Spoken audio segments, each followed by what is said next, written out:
Olá pessoal, hoje eu quero convidar vocês para assistir às aulas do professor Luiz Maurício Quiriguini, que é mestre em Direito do Trabalho pela PUC São Paulo e que vai nos falar um pouco sobre alguns temas do direito coletivo do trabalho e que foram alterados pela reforma trabalhista.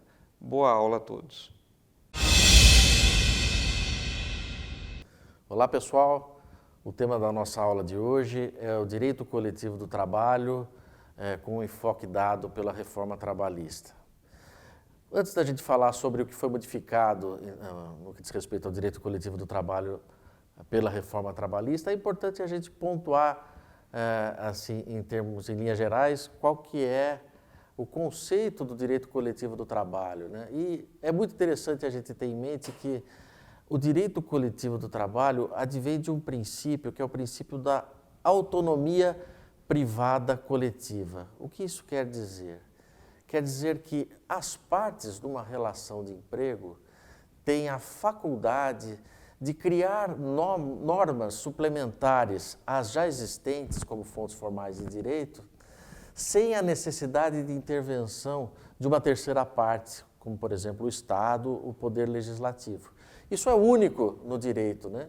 E, normalmente, essas normas suplementares, elas são cristalinizadas através dos chamados instrumentos coletivos de trabalho, principalmente os acordos coletivos do trabalho e as convenções coletivas de trabalho.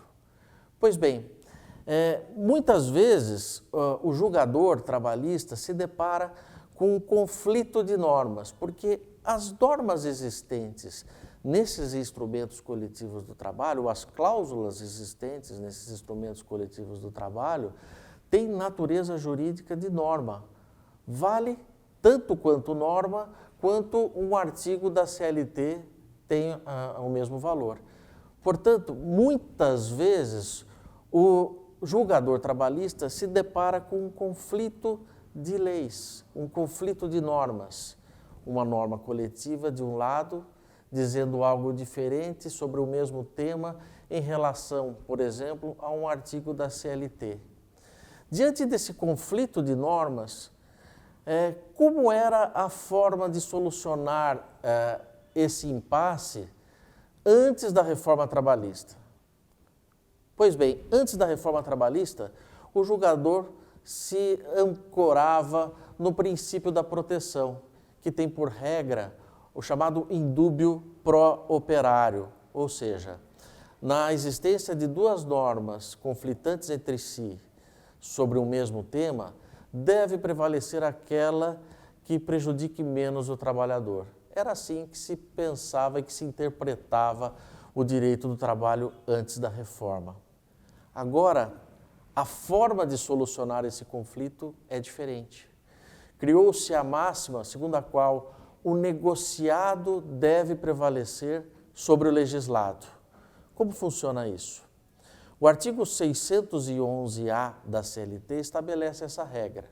Olha, o negociado, ou seja, as cláusulas normativas inseridas nos instrumentos coletivos do trabalho, deverá prevalecer sobre o legislado, ou seja, sobre os artigos de lei que foram introduzidos no ordenamento jurídico através de um processo legislativo ordinário, desde que o tema tratado nessas negociações coletivas digam respeito a uma série de temas que estão lá inseridos num rol exemplificativo desse artigo 611-A da CLT. É importante dizer que o artigo 611-B apresenta um rol taxativo de temas trabalhistas que não podem ser objeto de negociação coletiva. Portanto, quando um julgador se deparar com um conflito de norma, de um lado uma norma coletiva, de outro lado uma norma criada pelo processo legislativo, basta ele analisar se aquele tema é um tema que se permite a flexibilização através de negociação coletiva. Onde buscar isso? No rol exemplificativo do artigo 611-A. Se esse tema estiver inserido no rol exemplificativo do 611-A, deverá prevalecer a cláusula normativa, ou seja, o que foi negociado, frente ao que foi legislado.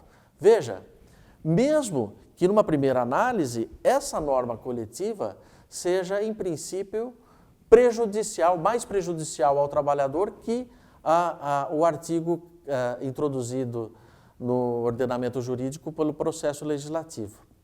Até mesmo porque, no direito coletivo do trabalho, prevalece a chamada teoria do conglobamento, ou seja, quando você tiver que analisar um instrumento coletivo para saber se ele é aplicável a uma relação jurídica de emprego, é fundamental que essa análise seja feita como um todo, analisando-se todas as cláusulas, e não cláusulas pinçadas especificamente de determinados temas. Um outro aspecto importante que envolve o direito coletivo do trabalho e que foi modificado com a reforma trabalhista diz respeito à criação de um novo princípio, o princípio da intervenção mínima, que está lá previsto no parágrafo 3º do artigo 8º da CLT. Esse princípio da intervenção mínima, para a gente entendê-lo, basta estender o seu enunciado. É o princípio da intervenção mínima do poder judiciário nas negociações coletivas. O que isso quer dizer? Quer dizer que o legislador reformista quis imputar ao Poder Judiciário um limite para a avaliação, para a análise das negociações coletivas, de tal sorte que compete ao Poder Judiciário, com base no que está escrito no parágrafo 3º do artigo 8º da CLT, tão somente avaliar a validade das negociações coletivas no que diz respeito à presença dos requisitos de validade do negócio jurídico, aqueles inseridos no artigo 104 do Código Civil, ou seja, agente capaz, forma prescrita ou não defesa em lei e objeto lícito, determinado ou determinável. Isso também altera sensivelmente a forma de se pensar o direito coletivo do trabalho como um todo. De alguma forma, oferece uma maior segurança jurídica às partes quando vão elaborar uma negociação coletiva, quando vão firmar um acordo coletivo do trabalho ou uma convenção coletiva do trabalho. E ainda falando sobre o tema do conflito de normas, outra modificação muito importante foi feita no que diz respeito ao conflito existente entre uma norma existente em um acordo coletivo do trabalho com uma norma existente em uma convenção coletiva do trabalho. Antes da reforma trabalhista, quando havia um conflito de normas dessa natureza, de um lado uma cláusula inserida em um acordo coletivo do trabalho, de outro lado uma norma inserida numa convenção coletiva do trabalho, conflitantes entre si, bastava ao julgador aplicar o princípio da proteção. Qual daquelas cláusulas era menos prejudicial ao trabalhador seria aquela que prevaleceria. Agora, por determinação expressa do modificado artigo 620 da CLT, estabeleceu-se que é a norma prevista no acordo coletivo do trabalho, que é um instrumento mais específico, que deverá prevalecer em relação à norma da convenção coletiva do trabalho. Bem, pessoal, o tema da nossa aula de hoje é esse e espero vocês nas próximas aulas. Muito obrigado.